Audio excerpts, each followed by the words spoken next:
11 सितंबर 2001 एक American flight 11 सुबह 8:45 पर अपनी उड़ान बोस्टन इंटरनेशनल एयरपोर्ट से लॉस एंजल्स की तरफ बढ़ाती है। इस फ्लाइट में पैसेंजर्स और क्रू मिला के 90 से ज्यादा लोग सवार थे। इस फ्लाइट के उड़ान के कुछ समय बाद चंद हाईजैकर्स पूरी फ्लाइट को टेक ओवर करके कॉकपिट में घुसते हैं। इन हाईजैकर्स को जहाज उड़ाना भी आता था। कॉकपिट में घुसने के बाद ये हाईजैकर्स उड़ान को अपनी डेस्टिनेशन रोड से हटाकर न्यूयॉर्क शहर की तरफ टर्न करते हैं। यह फ्लाइट न्यूयॉर्क की शान कहलाने वाली 2 स्काई स्क्रैपर्स जिसे वर्ल्ड ट्रेड कहा जाता है, इनमें से एक बिल्डिंग के बीचों बीच क्रैश कराया जाता है। ठीक कुछ समय बाद उसी बोस्टन एयरपोर्ट से एक और जहाज हाईजैक हो जाती है। यह जहाज भी उसी तरफ आके वर्ल्ड ट्रेड सेंटर की दूसरी बिल्डिंग पे क्रैश करती है। इस समय तक ये खबर कोरोना की तरह पूरी अमेरिका में फैलती है, पर अमेरिकन ऑफिशियल्स के थ्रू कोई सडन एक्शन नहीं लिया जाता है। इन 2 प्लेन क्रैश के बाद किसी को क्या पता कि ये सिलसिला आगे यही बढ़ता रहेगा।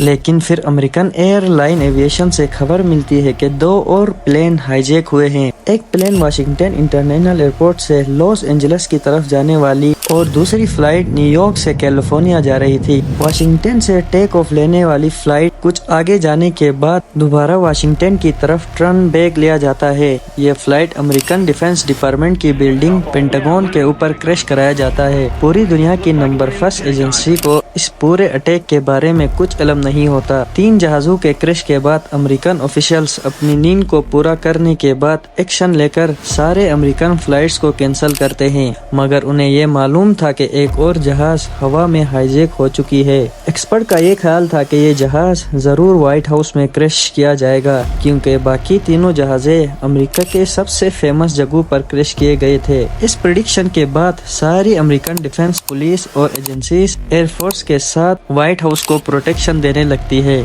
लेकिन ये प्रेडिक्शन सबकी गलत निकलती है और चौथी जहाज एक मैदान में क्रैश कराई जाती है। इस जहाज को मैदान में क्रैश कराने की वजह सोर्सेज के हिसाब से ये बताया जाता है कि जहाज में मौजूद पैसेंजर्स को पता लग चुका था कि तीनों जहाजों को क्रैश करवाया जा चुका है और ये जहाज भी क्रैश करवाई जाएगी। इस खबर को सुनकर ये मालूम होता है कि पैसेंजर्स ने खुद को बचाने के लिए हाईजैकर्स के साथ फाइट किया होगा, जिससे हाईजैकर्स ने किसी भीड़ की जगह को छोड़कर जहाज को खाली फील्ड में गिराया होगा। इन चारों जहाजों में कई बेगुनाह लोग मारे जाते हैं, लेकिन उनसे भी ज्यादा लोग उन बिल्डिंगों में मारे जाते हैं जहां इन जहाजों को क्रैश करवाया गया। रेस्क्यू टीमें इस पूरे वाकये की डेथ कैजुअलिटीज डेटा निकालती है, जिसमें 3000 के करीब बेगुनाह लोग मारे जाते हैं और 6000 तक इंजर्ड होते हैं। साथ ही 19 लोग खुदकुशी करते हैं। इनमें से वो हाईजैकर शामिल है जिन्होंने ये सब किया। ह्यूमैनिटी के लेंस से देखा जाए तो 9/11 जैसा वाकया बहुत दर्दनाक था और कोई भी न्यूट्रल इंसान इसको जरूर कंडेम करेगा। 9/11 अटैक के पीछे जिस किसी का भी हाथ था, इसको सजा जरूर मिलनी चाहिए। लेकिन 9/11 के बाद अमेरिका की तरफ से जो जुल्म पूरी दुनिया में हुआ, वो सब ने देखा। अमेरिका ने इस ग्रोह को मारने का लिबादा ओढ़ के कई देशों में 1 लाख से ज्यादा ड्रोन अटैक्स और एयर स्ट्राइक किए, जिनमें Syria, Iraq, Afghanistan, Yemen, Somalia, Pakistan और लीबिया शामिल थे।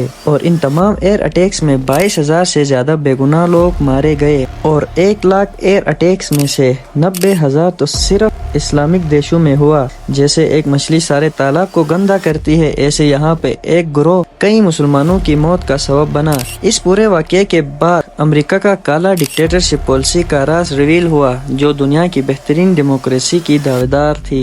उम्मीद करता हूँ कि इस छोटी सी वीडियो से 9/11 के बारे में काफी जानकारी आपको मिली होगी।